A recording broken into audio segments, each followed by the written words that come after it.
Hello everybody, my name is Jose de la Rosa Rodriguez. This is my presentation for CS50's web programming with Python and JavaScript, and this is Problem 1, Wiki.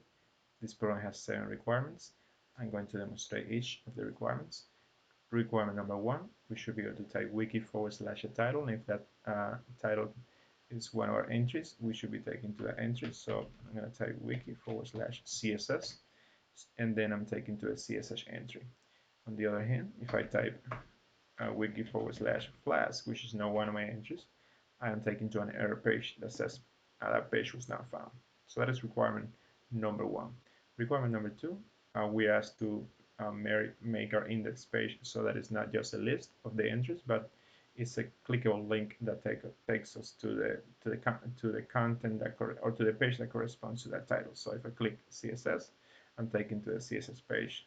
Likewise, if I click HTML, I'm taken to HTML. So all these list items are links that are linked to the content that corresponds, or to the page that corresponds to these titles.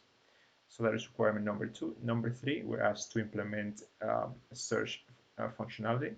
So when we go and type a query here in the search bar, if that query matches one of our entries, we should be taken to that entry, and that's what happened here.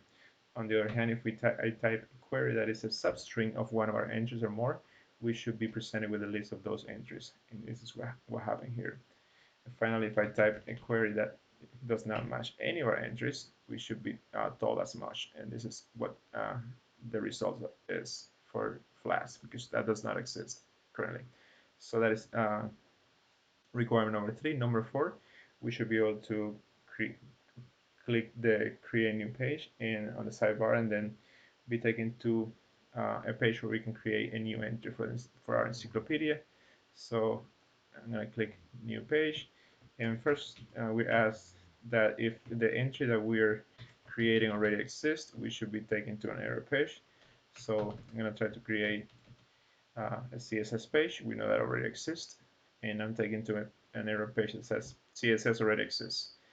Now I'm going to create a Flask entry. I'm going to say this is Flask.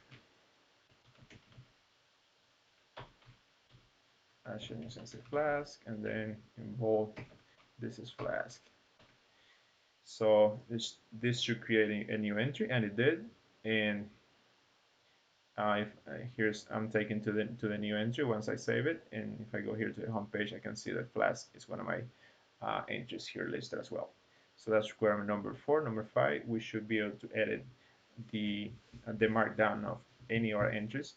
So if I go here to my home page, if I click CSS, I'm gonna click this link edit entry, I'm taken to a page where I can edit the markdown language or the markdown text, and I'm initially presented with a markdown that was already there, and I can edit, and I'm gonna add some italic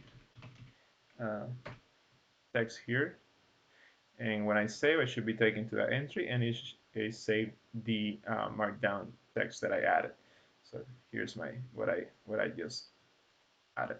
So that is requirement number 5. Number 6, we should be able to click this random page link and be taken to random pages. So this is essentially I'm using Python random library to select one of our entries randomly every time I click the random page link. So that is requirement number 6. Finally, requirement number 7 is to be able to present the content of our entries, essentially converting the markdown content into HTML. So I used Markdown 2 package to do this. So if I go here, we're in the git entry. So underneath the hood, all this information is presented in using Markdown. But right now, if we click here, inspect, we can see that it's being converted to HTML, and we got a paragraph, we got a heading, and if we were to look at the Markdown text, here's the Markdown text. So we successfully converted the Markdown text to HTML. So those are the 7 requirements for this project or this problem. Thank you very much.